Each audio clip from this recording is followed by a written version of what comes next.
All right, guys, this video is going to be for people that are thinking of buying a big dog. So, I'm going to tell you what you need to look for when you're buying a big dog. And after this, I am also going to tell you something I just found out about the Bourget choppers. Now, the first thing that you want to look for on a big dog motorcycle is if it still has the EHC.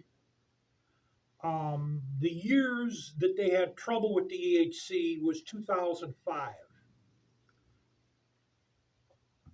Some people with motorcycles newer than 2005, they went and replaced it anyway. Some people replaced it with the new upgraded EHC. So, how can you spot the difference? And what does Wires Plus looks like? Like mine has Wires Plus in it, and I only found that out after I went online and I looked at what the Wires Plus outfit looks like, and that's exactly what I got in there. That's the only way I found out that it had Wires Plus. Was I bought the bike off of Street Track and Trail up in Conneaut, Pennsylvania, and they didn't know a thing about the bike.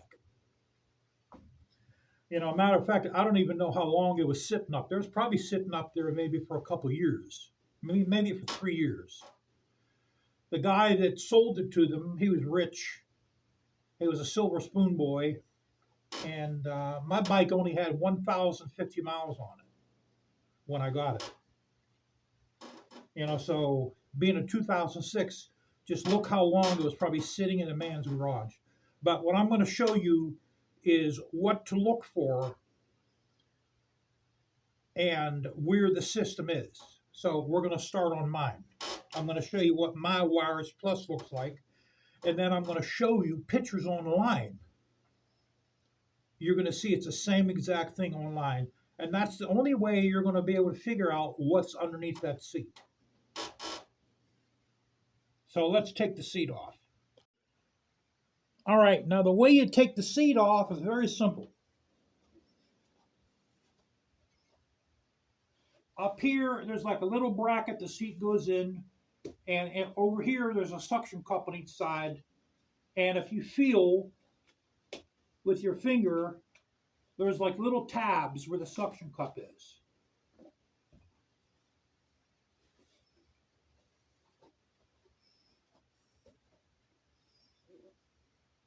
See, and up here, that goes underneath the frame. By the way, my seat, this is an aftermarket. I don't know if you can see the name there. It's a Danny Gray. All right, now let me show you the Wires Plus system. Okay, first of all, guys, on this model, this is a Ridgeback. That's your ignition module. If you take this off, that's the metal that goes around this whole area. On that side there, you'll see little lights. I believe there's a blue and red light.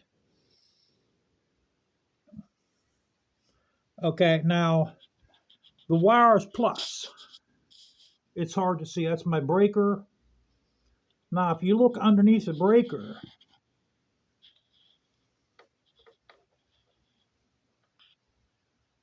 it's really hard to make it out because there's so much stuff in here. But you can look at that box right there, okay? That box right there with the light shining on. Now look at this connection right here.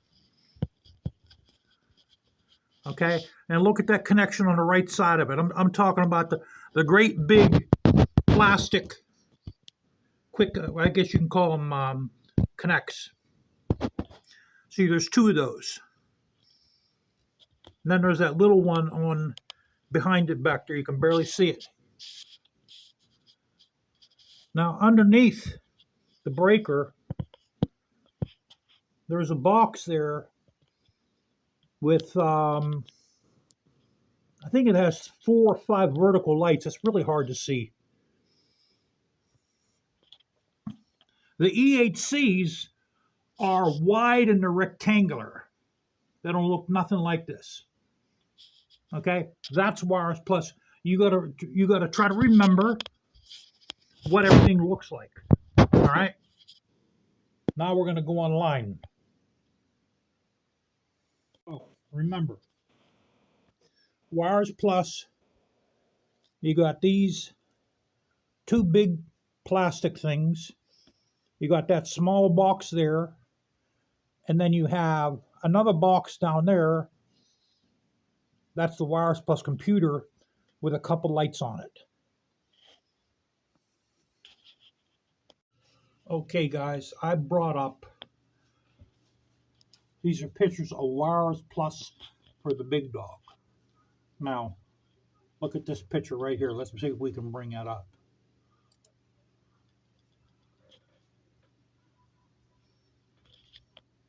See, that's the system I have.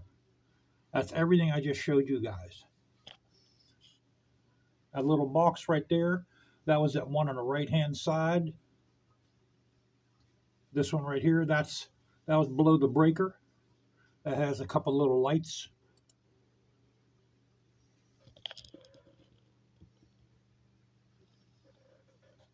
Those are the clips I showed you guys. That's what Wireless Plus looks like. Okay, now we're on BigDog motorcycle parts. This is shopbigdog.net. And I just want to show you guys pictures of the replacement EHCs they have. That's what they look like. Or, you know, you could even go on eBay. Let's go on eBay and I'll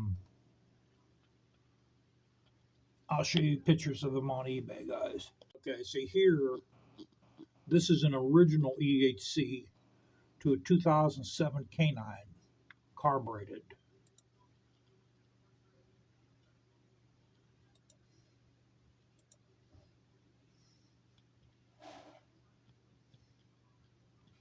So, you know, over here, these are all the lights. That's what the original EHCs look like.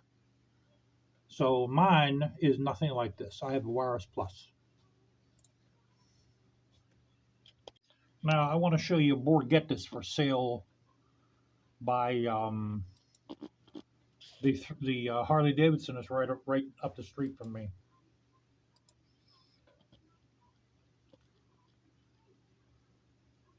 That's actually a cheap price for this.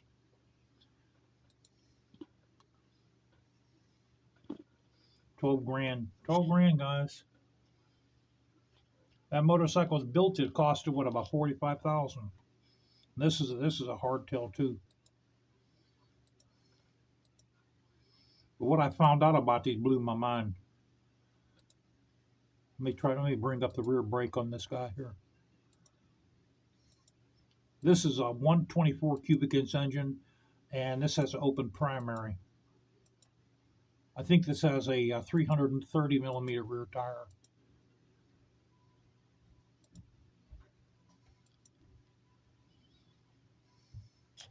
Those are Joker mirrors. There's the open primary. Now the front rotor on that shot, you can just tell. You can tell how the front rotor is gouged out. That front rotor on that's about $300. But you might be able to replace, instead of just buying the whole rotor. The BigDogs are like this too. You can just buy the outer rotor ring. But I think for these are more money than BigDogs. I think that outer ring is about $300. Now the rear, so you can see the gouges in it. So that's going to definitely need it. Probably needs brake pads too. Let's see if we can.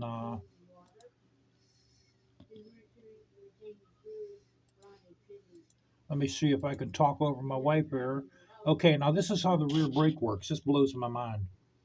The pulley is the rear brake. Because this is the rear brake caliper. This is the caliper right here. And these rings, you can see how that's worn down. It's probably worn down the other side. That's $300 a set. That's how that's your rear brake on this Bourget model motorcycle. So you're going to need a front caliper, or you're going to need a front rotor, and the rear these rear rings. I'll go on Bourget's website. These are $300 for the front and back. But probably the brake pads are shot as well.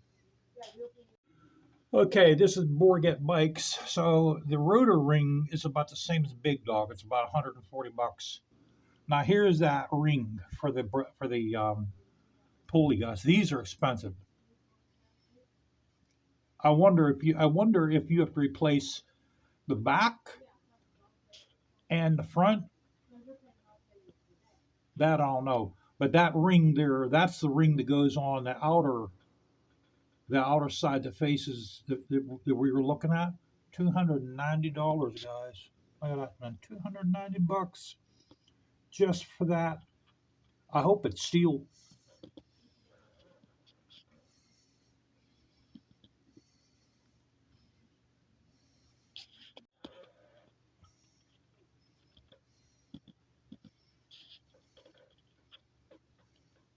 Yeah, that has a 124 cubic inch engine. New rear tire. The rear tire is probably a 330. That's an Avon too.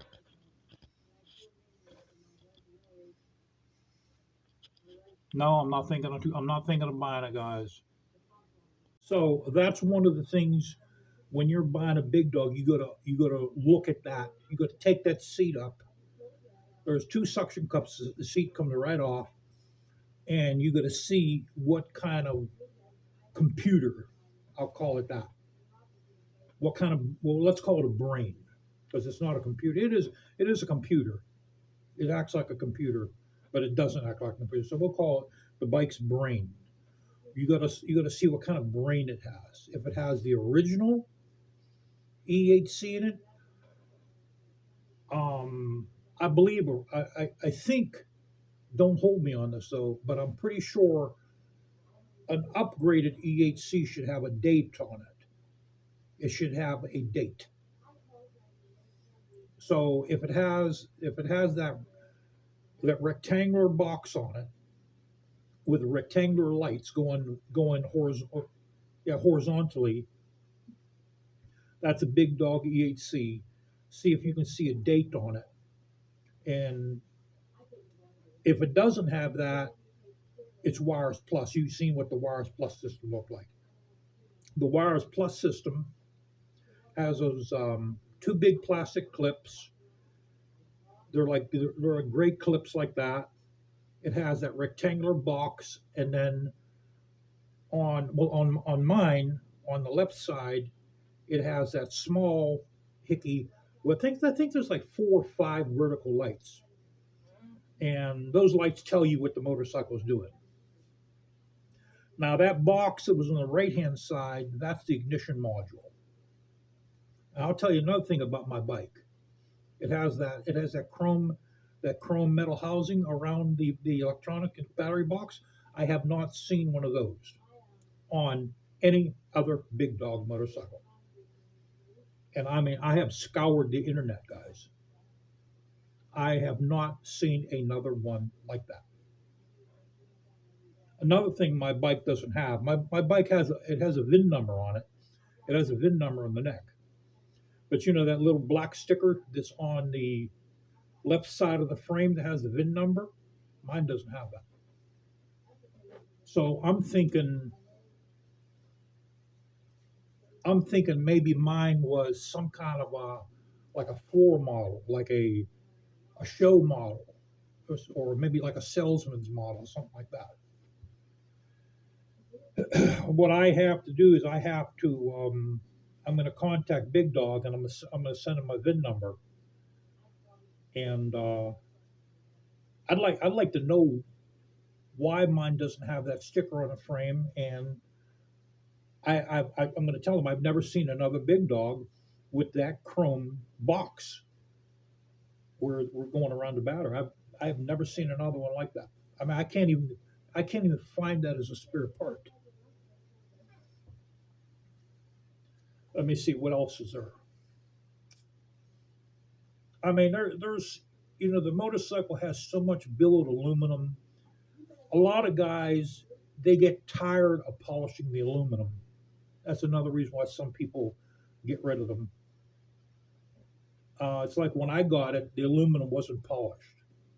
It probably took me maybe about 6 months to polish the aluminum for it to be what it is right now, which is almost like chrome. And it probably took about a can of Mothers.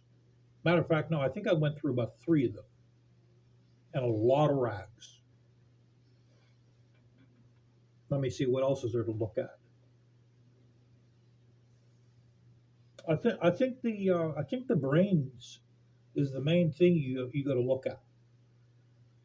It's like when I got into this bike, I didn't even know BigDog motorcycle existed. The only one I knew about was Bourget. That's I didn't know what a BigDog motorcycle was. I didn't know what to look for. By the grace of God, I got lucky with this. I got lucky. And I'm no expert, guys. I'm not a trained factory technician. These are just all the things I found out through owning this thing for it's coming up on 5 years I've owned it. I'm the second owner. The guy that had it before me, he bought it brand new, and he only put 1,050 miles on it. It was like 1,049 miles when I got it. And my rear rotor had gouges in it. I still have the rear rotor. And Street Track and Trail, they gave me a 2-year inspection sticker. They gave me a 2-year inspection sticker. So you guys out there trying to tell me that the state of Pennsylvania only sends these stickers out once a year, man, that's bullcrap, brother. It's who you know, brother. You understand? Can you dig it? It's who you know. Street Track and Trail up in Conneaut, they put a 2-year inspection sticker on my bike. Okay? They inspected my bike with no horn. That's when you put Wires Plus on, it eliminates the horn because the horn is wired into that EHC. Okay? The Wires Plus doesn't have a hookup for the horn to go into that little wee computer that's about maybe like 2x3 or 2x2. So you're going to have to wire the horn up like I did to the battery. What I did is I took apart the controls on the left grip, and the kind of buttons the control has, they're diaphragm buttons. So what I did is I removed the horn diaphragm button, and I put a aftermarket button on it, and it took me like 2-3 days to do this. I put the wires inside the hand control, fished them through the handlebars, and down the neck of the bike to the battery with a fuse on it. There's not even a relay on it. There's just a fuse on that horn button, and it's been operating perfectly. And what I did is I put a car horn on there. The guy that owned the motorcycle before me, the horn must have started vibrating. The original horn must have started vibrating on him because the horn bracket looked like it was ripped off. It looked like what he did was he kept on bending it like this. When you bend a metal part, eventually they'll snap.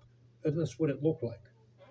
So he must have bent that horn off until it broke off, and then he discarded the horn because he figured, well, I don't have a horn anyway, so what's the sense of having a horn on there? So what I did, I bought a car horn, and I mounted the car horn. It just fit inside there. I mounted a car horn where the old horn was. But Street Track and Chill, they inspected the bike without a horn on it, and with it gouged out, and the brake pads were real low, but a gouged out rotor and hardly no brake pads. So I had to put, as soon as I got it, I had to put a horn on it. Because you need a horn with all these maniacs and lunatics around here. And I had to buy, I bought a whole new rotor instead of just buying a ring because I didn't know you can do that. I think I spent like $300 on a whole new brake rotor. And then later on, I learned all you go do is buy that ring. So I still have the original entire brake rotor for that. Then I replaced that rear brake rotor and both brake pads. That's one of the first things I did to that. And the voltage regulator bracket must have also vibrated off on the guy because I think he had the voltage regulator held on with zip ties. So I had to make a voltage regulator bracket because I couldn't find one. And naturally, after I made it, I found they were all over eBay then, of course.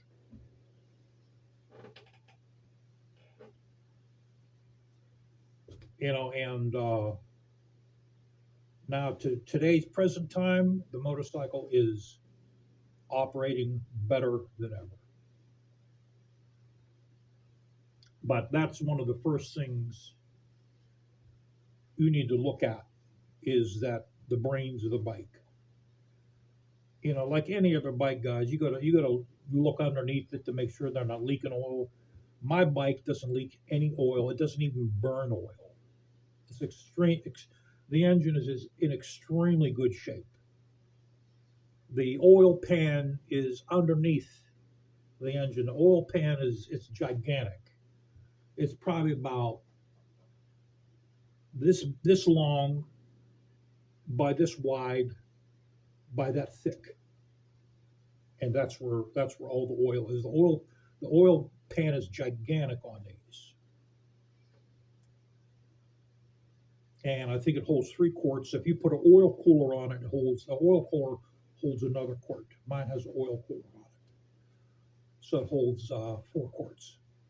You could even put another oil cooler on it, then it will hold 5 quarts of oil. So, all right.